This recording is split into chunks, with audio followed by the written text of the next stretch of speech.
¿Qué tal? Buenas, ¿cómo están todos ustedes? Qué bueno que puedan seguirnos. Esta es la lección número 2 del curso del Nuevo Pacto. Así que queremos retomar aquello que hemos comenzado ya en la lección 1, allí por Hebreos capítulo 9, en el cual nos va a hablar porque la ley del Espíritu de vida nos ha librado de la ley del pecado y de la muerte. Comenzamos con ello. Hay que tener cuidado de no estar mezclando la cultura del reino con las culturas de nuestros países, porque tarde o temprano, si mezclamos, vamos a encontrarnos verdaderamente en problemas. Podemos caer en un error y no estar usando los criterios del reino de Dios, no estar usando verdaderamente los criterios del reino, y todo eso tiene y va a traernos pérdida.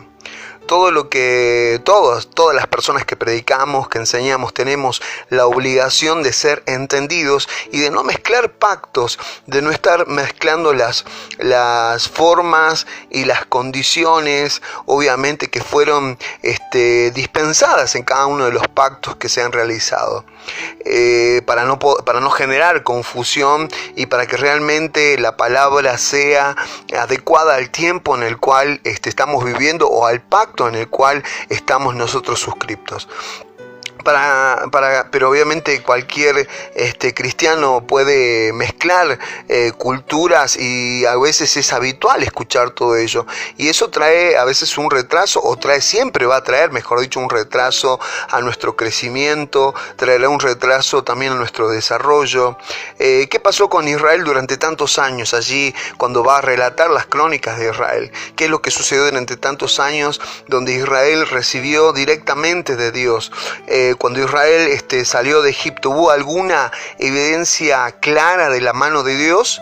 ¿O realmente no estaba visible la mano de Dios? No, claro que sí, estaba clara la mano de Dios allí. La mano de Dios se mostró de muchas maneras.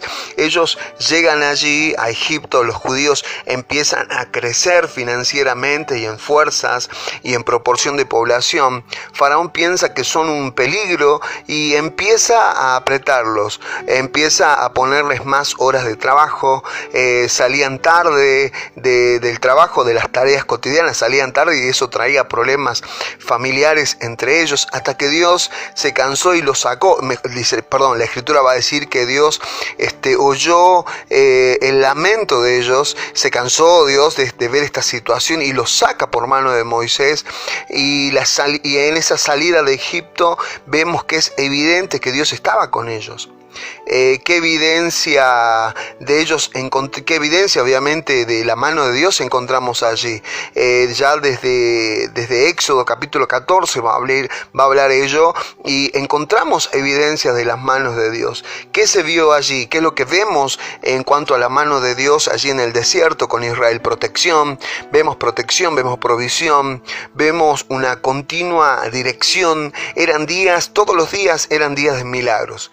¿Qué se puso contra los dioses de Egipto? ¿Qué es lo que Dios puso contra los dioses de Egipto? Y él obviamente en cada una de las plagas que daba Dios, o Dios quería manifestar que él era el Dios de Israel y que él era mayor a Egipto, él era mayor a las deidades de Egipto. La última desgracia, para el pueblo de Egipto, allí por Éxodo 11 va a hablar la Escritura que vino obviamente a los egipcios, fue la muerte de los primogénitos, y Dios estaba dejando en claro a todos los egipcios de que sus deidades eran verdaderamente inferiores, y le pegó a los primogénitos, porque Faraón obviamente era considerado también un dios. Le pegó a los ríos, porque el río Nilo era para ellos un dios. También le pegó, mostrando en las plagas, cuando vino las plagas de las moscas y quedó tapado el sol.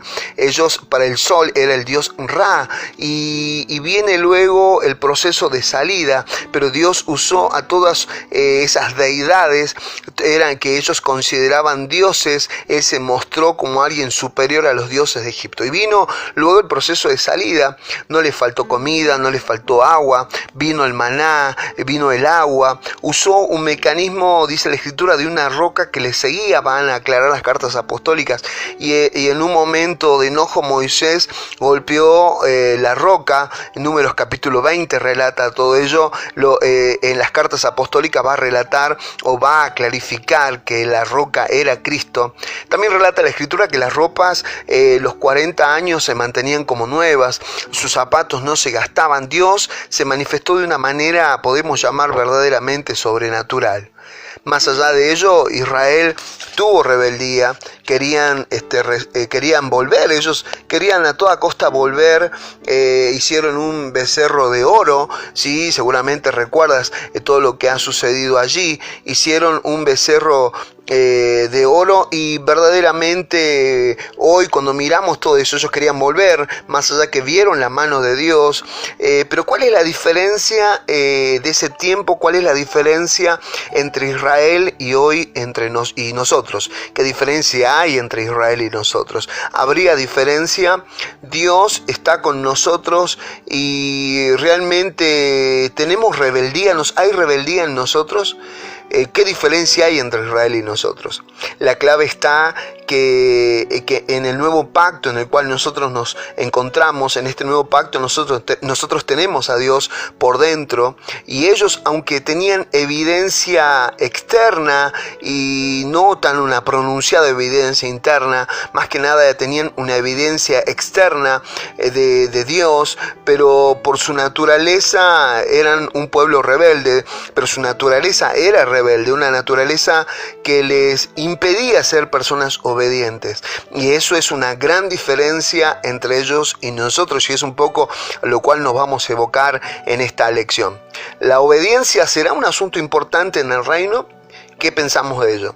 ¿La obediencia será verdaderamente un asunto importante en el reino? Claro que sí, podemos decir que es primordial, pero que hay algo que tener en cuenta, algo para tener verdaderamente en cuenta, pero nuestra obediencia, o mejor dicho de esta manera, pero nuestra justicia es, tenemos que entender esto, que nuestra justicia verdaderamente es, pero por la obediencia de Él. Nuestra justicia es por la obediencia, verdaderamente por la obediencia de Él. Romanos 5:19, recordemos por ahí la palabra, dice: por la obediencia de uno solo seremos verdaderamente justos.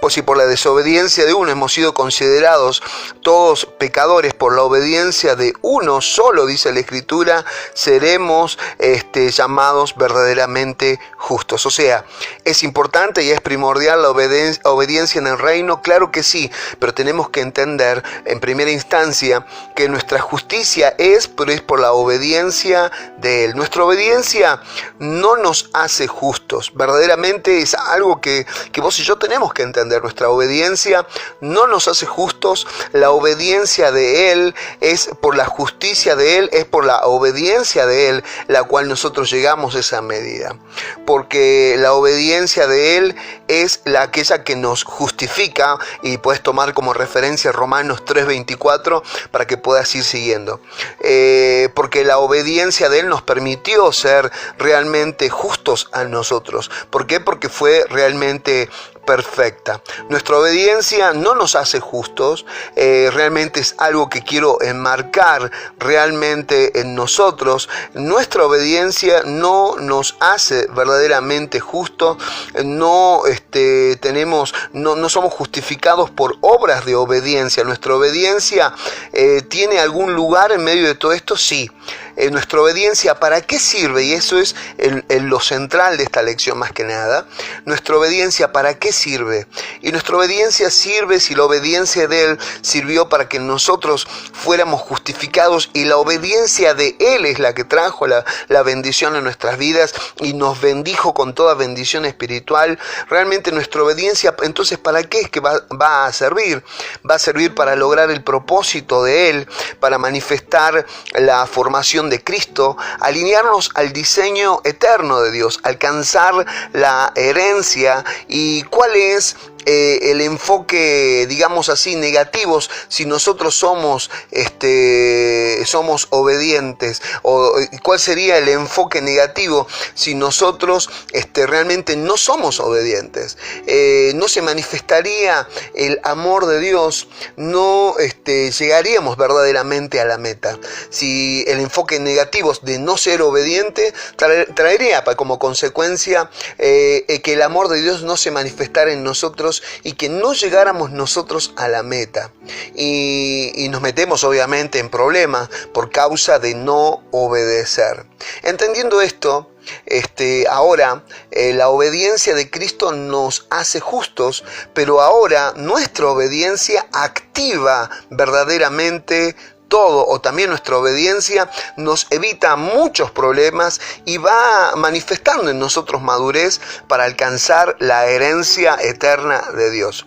Una persona obediente no le va a poner trabas al desarrollo de Cristo en sus vidas. Y una persona desobediente, ¿cómo sería? Imagínense todo lo que puede de pronto arrastrar una persona que es desobediente, todo lo que arrastraría en sí mismo y todo lo que conllevaría una persona que fuera y arrastraría una persona que fuera desobediente.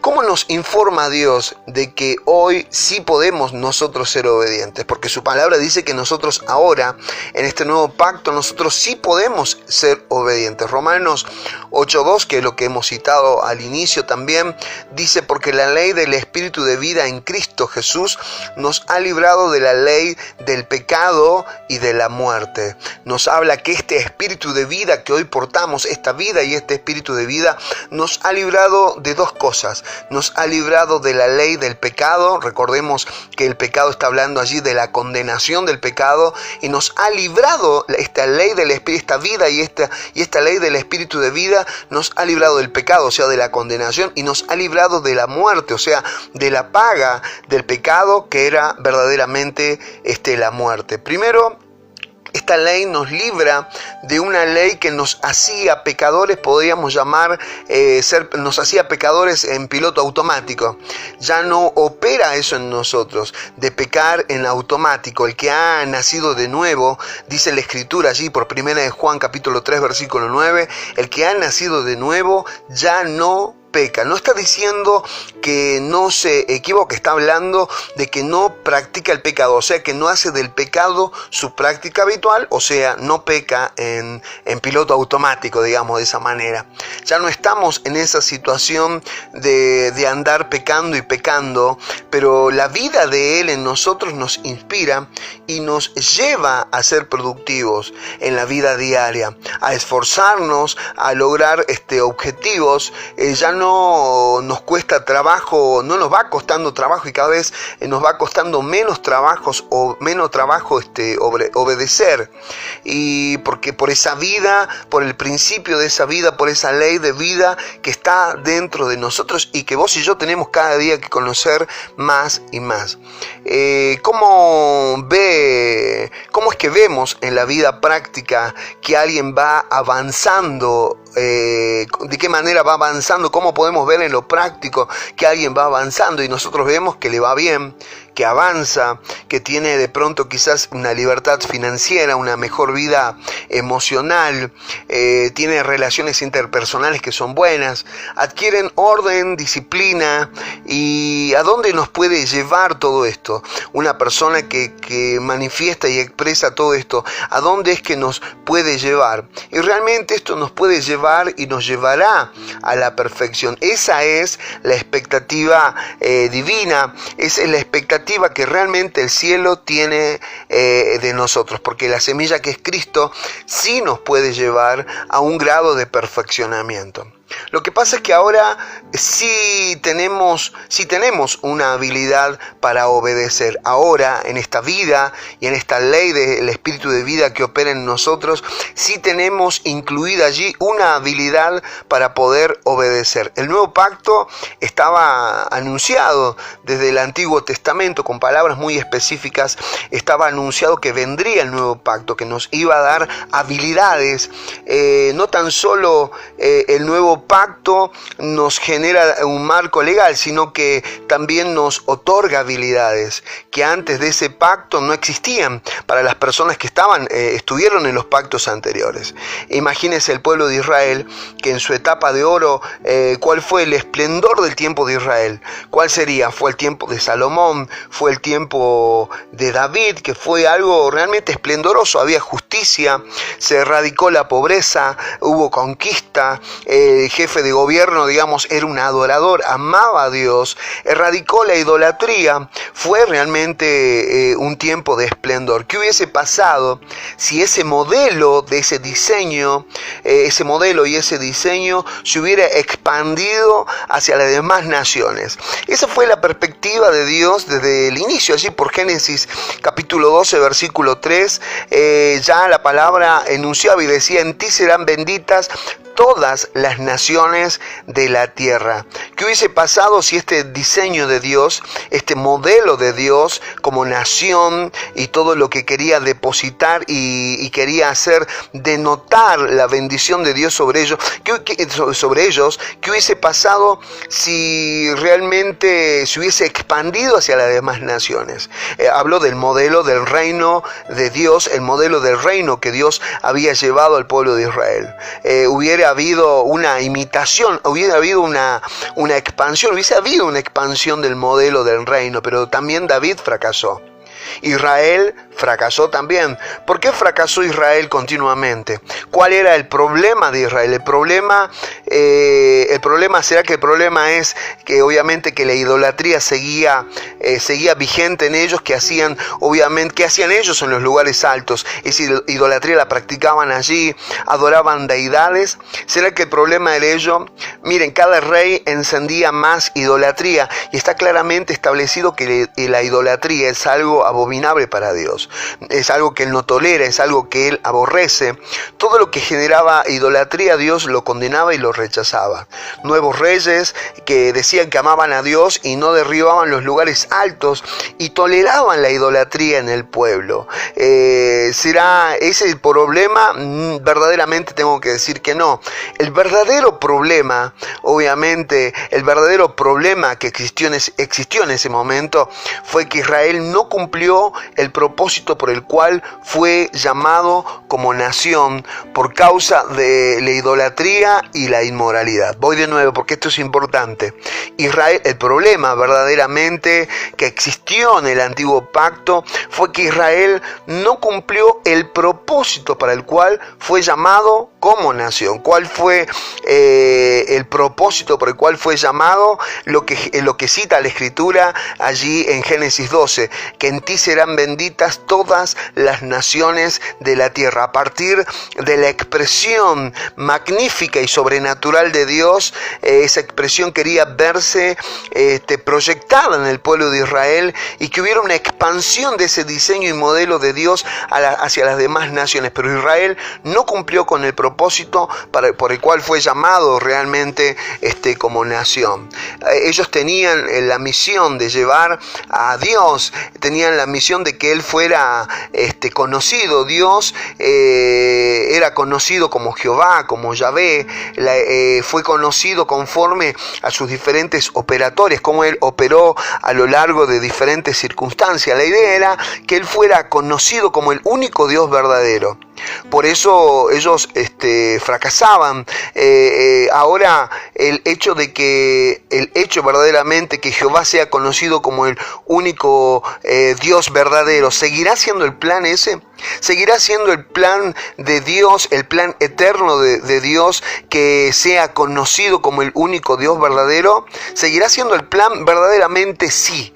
Verdaderamente sigue siendo ese el plan. Hoy, como lo expresa el Nuevo Testamento, digamos de esta manera, hoy en estos días, ¿de qué manera el Nuevo Testamento expresa que sigue siendo ese el plan? ¿Qué versículos nos dicen que sigue siendo ese el plan? La Escritura va a decir que Jesucristo es el Señor hasta que todo sea reunido en Cristo. Estoy refiriéndome a Efesios capítulo 1, versículo 10 al 12. Hasta que todo sea reunido en Cristo. todo ha sido reunido en Cristo. El plan eterno permanece. ¿Quiénes han fracasado originalmente en la historia del plan? ¿Quiénes fracasaron históricamente y originalmente en la historia de este plan? Fracasó Adán, fracasó Noé, fracasó David, Salomón, los profetas. Y hacemos una pregunta en esta instancia. ¿Cristo fracasó en el plan de Dios? Realmente Él no fracasó. ¿Cómo sabemos que Cristo no fracasó? La frase es Juan 19:30, el Evangelio según San Juan 19:30. Jesús dijo allí, consumado es. Lo que estaba diciendo allí es lo siguiente: a lo que yo vine se logró. A lo que yo vine lo cumplí. En Cristo no hubo fracaso. Pero uno puede decir, pero ¿cómo si lo mataron?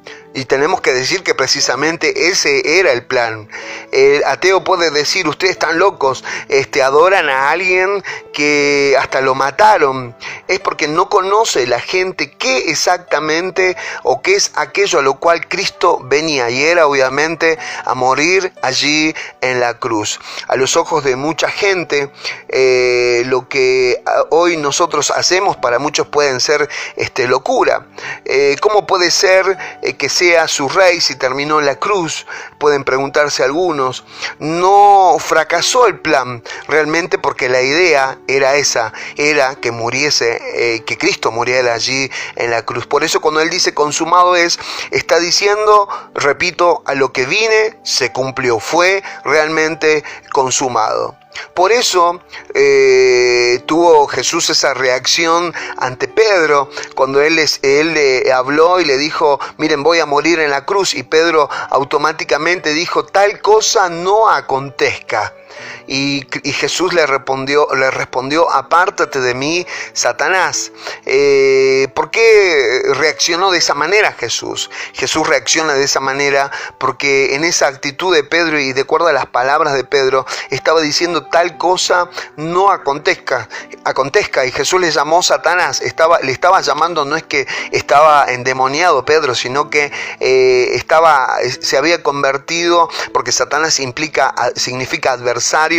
Le estaba diciendo, estás siendo adversario, estás siendo en contra de aquello que yo he venido a hacer, te estás oponiendo, estás siendo adversario de aquello que yo he venido a consumar y a cumplir. Y eso obviamente, esa actitud de Pedro era tendiente a quererlo sacar del propósito por el cual él había venido, y eso hubiese llevado realmente a un fracaso de Jesús. Verdaderamente él llegó a la cruz, consumó todas las cosas. Si el plan eterno era que todas las naciones realmente estén bajo la autoridad de Cristo, entonces si murió, realmente él no fracasó. ¿Y por qué no fracasó? Porque resucitó, dice la Escritura, y también porque se impartió.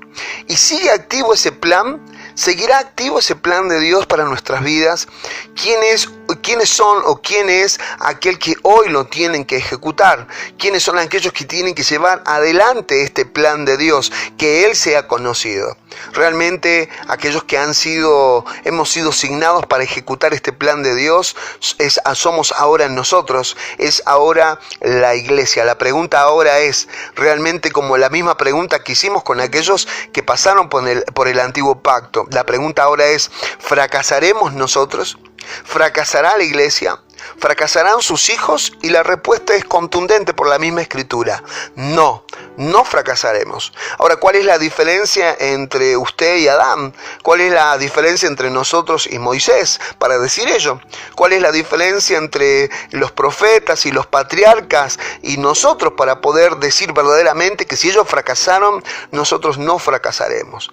Y tenemos que decir lo siguiente, que Dios generó un mecanismo para que la iglesia no fracase. ¿Cuál es ese mecanismo? ¿Cuál es ese mecanismo realmente? Ese mecanismo es su Espíritu y el Cristo impartido realmente en nuestras vidas. Somos la habitación, somos su domicilio legal. para que este Cristo sea conocido en las naciones, nos escogió a nosotros. Para que este Cristo sea conocido en las naciones, escogió a la iglesia. Se supone que no va a fracasar, se supone que no vas a fracasar al final, y que la iglesia no va a fracasar al final. Hay cosas que pueden de pronto no salir como queremos, o como pensamos, o como hemos de alguna manera estructurado, pero tenemos que decir que la iglesia al final no va a fracasar. Esta historia termina obviamente con la iglesia en una victoria plena. Entonces, ¿en quién cae, retomando ello, en quién cae la responsabilidad de no fracasar? Sabemos que usted, ni yo, ni la iglesia fracasarán, pero ¿en quién cae la responsabilidad de no fracasar? El Padre vio que desde Adán todos fracasaron. No, el Padre, al ver que todos fracasaron desde Adán, no le va a dejar al hombre esa responsabilidad. Toda la responsabilidad se la echó verdaderamente sobre Él. Él coloca en nosotros, dice Filipenses capítulo 2, versículo 13, que Él coloca en nosotros ahora el querer como el hacer. Ahora dice Dios, yo mismo voy a hacer la obra a través de ustedes. Es Él haciendo la obra a través de nosotros y generando a través de nuestras vidas, en nuestra vida, el querer como el hacer.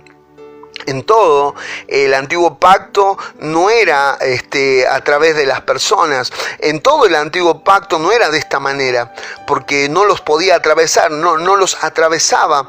No estaba impartido Cristo, ni Dios estaba impartido en sus vidas. Tan solo Él les ordenaba y ellos obedecían, o ellos a veces también desobedecían. Por eso dice, yo la empecé, diría Dios, y yo lo voy a terminar. Filipenses capítulo 1, versículo 6, habla de que aquel que comenzó la buena obra la terminará. Dios diciendo, yo empecé la obra y yo la voy a terminar. Y la voy a terminar a través de la iglesia. Hebreos capítulo 8, versículo 10, dice, por lo cual, este es el pacto que haré con la casa de Israel. Este es el pacto que haré con la casa de Israel. ¿Con quién era el pacto originalmente, ese antiguo pacto? Ese antiguo pacto era con la casa de Israel. No estábamos incluidos nosotros en ese pacto.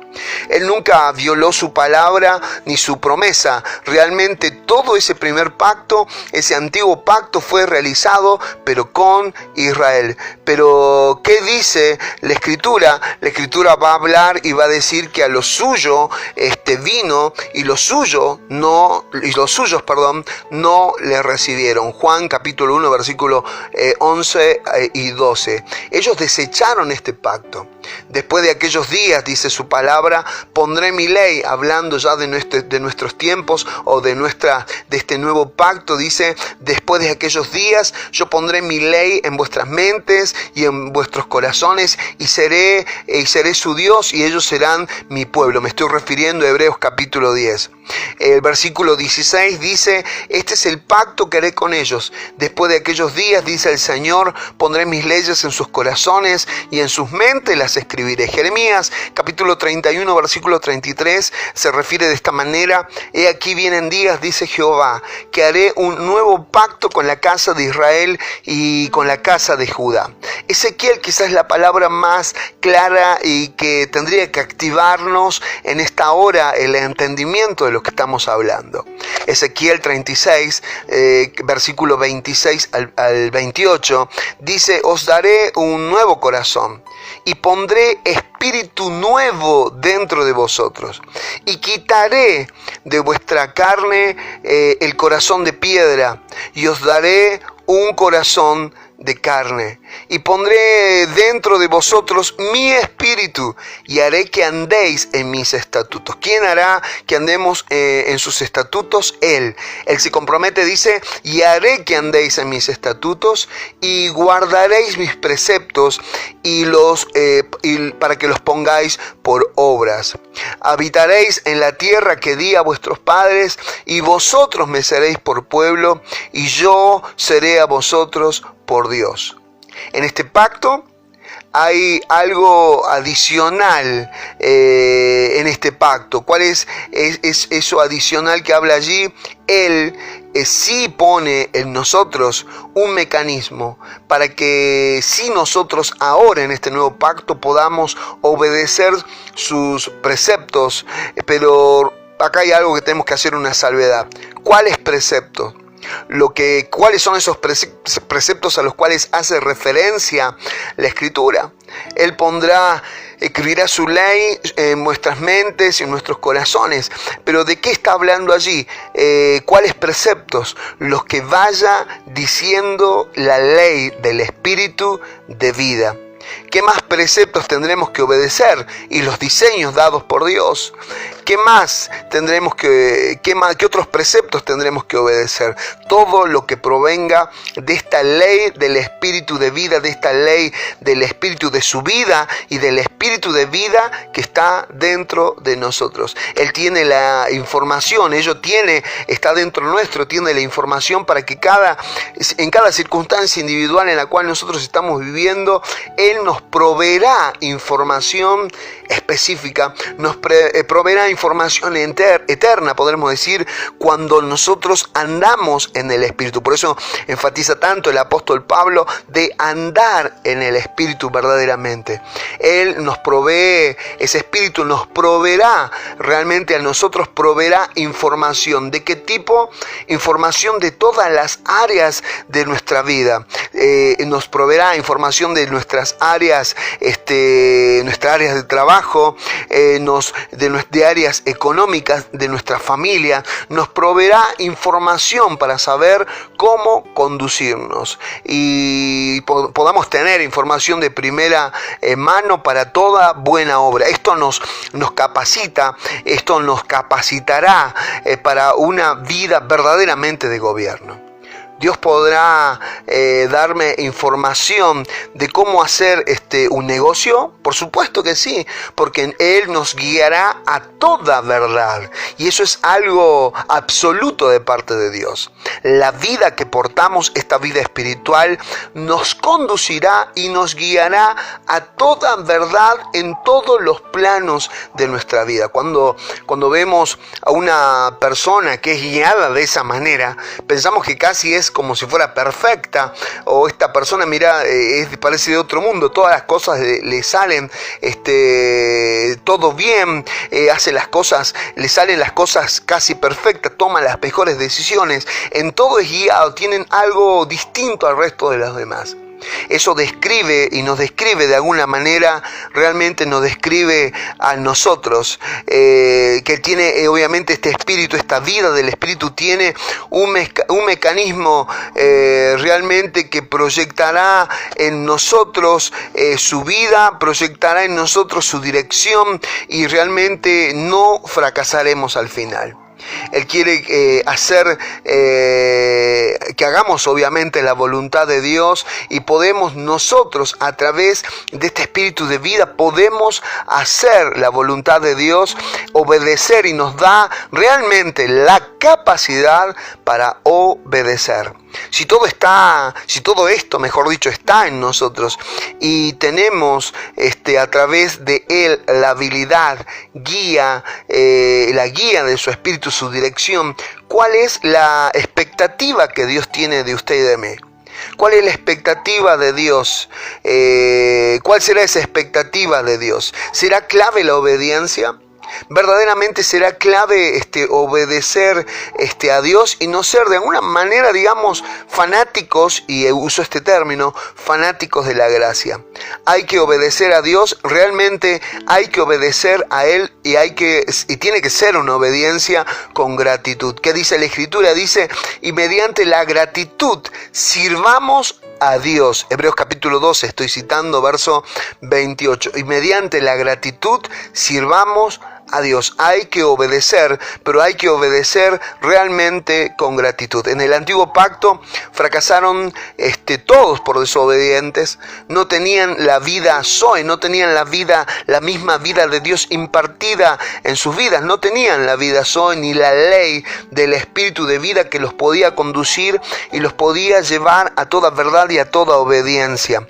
Ellos tenían una vieja naturaleza y esa vieja naturaleza en ese pacto estaba a todo lo que da, y ellos tenían por entonces únicamente podían ver sombras, podían ver maquetas, podían ver sombras, figuras, tipos, eran misterios, tenían incapacidad por la naturaleza que en ese pacto ellos portaban. Cada vez que fallaban, Dios los perdonaba, Dios también los restauraba. Y cito nuevamente la palabra: y mediante la gratitud sirvamos realmente al Señor. Imagínese usted, si tuviéramos una deuda impagable, si nos han diagnosticado alguna enfermedad y el médico me está diciendo que nos quedan pocos días de vida, tenemos problemas en nuestra familia y no tenemos nada, y viene alguien y te dice: mira, yo conozco la puerta que resuelve absolutamente todos tus problemas. Yo conozco la puerta que puede resolver y poner desde un plano eterno y puede traer una resolución eterna a todas estas circunstancias de tus vidas. Vas a ser sanado, tus deudas van a ser pagadas, tus deudas morales serán perdonadas, nadie te va a causar daño, nada va a llegar a tu puerta, y de todo esto no me debes nada, no te va a costar nada. Esto es gratis, esto es gracia. ¿Qué haría usted? ¿Qué haríamos nosotros? Y realmente, si fuéramos cuerdos en todo sentido, agradeceríamos plenamente, agradeceríamos y dedicaríamos nuestra vida, volcaríamos nuestra vida en agradecimiento a aquel que nos abrió la puerta para obtener la resolución desde una perspectiva eterna de todas las cosas. Por eso, si Dios ya te dijo algo, por eso si Dios te abrió la puerta, por eso si Dios has experimentado su vida, su salud, has experimentado el ser sanado, has experimentado momentos de milagros y de una mano poderosa de Dios, de resoluciones de problemas, de conflictos, lo que nos queda a nosotros realmente es mediante la obediencia servir realmente al Señor. ¿Por qué cree usted que de pronto hay las religiones tienen tantos adeptos hoy en día? Porque tratan de alguna medida de calmar el alma, pero sin obediencia. Tratan en alguna medida de calmar, el alma sin obediencia, ver que usted esté tranquilo, porque todo lo pasan por un asunto de conciencia. Tratan de calmar nuestras conciencias, pero ¿habrá cambio realmente de vida en esas formas? Verdaderamente no, realmente no. ¿Qué dice? Obviamente la Escritura, o mejor dicho, lo planteamos de esta manera: no habrá cambio de vida. Algunas personas que de pronto dicen: mira, yo fui el martes, fui a la reunión de oración, fui a la reunión de estudio y realmente estuve cumpliendo con todas las cosas que me dijo el pastor. Pero a veces nos colocamos en una circunstancia o nos encasillamos en una situación únicamente de calmar el alma y de cumplir. Yo quiero decirte algo: Dios quiere, lo planteo de esta manera, Dios quiere obediencia. Él no quiere que cumplas y calmes en el cumplimiento de algo que realizas, calmes tu conciencia, sino no que cumplas, sino que obedezcas, y en esa obediencia verdaderamente puedas ver cumplida, en esa obediencia verás cumplida toda la expresión y la manifestación de aquel que obedeció y trajo esa obediencia es la que trajo la bendición para nuestras vidas. No es tu obediencia la que trae la bendición, es la obediencia de Él la que trajo la bendición. Tu obediencia y la mía traerán la manifestación de esa bendición. Y ahora, ¿a dónde nos lleva la obediencia? ¿A dónde nos lleva verdaderamente la obediencia? Y nos lleva a tomar la tierra prometida, nos pone en un escenario donde es imposible fallar. ¿Y por qué a veces no obedecemos? ¿Por qué a veces nos encontramos en nuestras vidas en circunstancias que no queremos obedecer a Dios?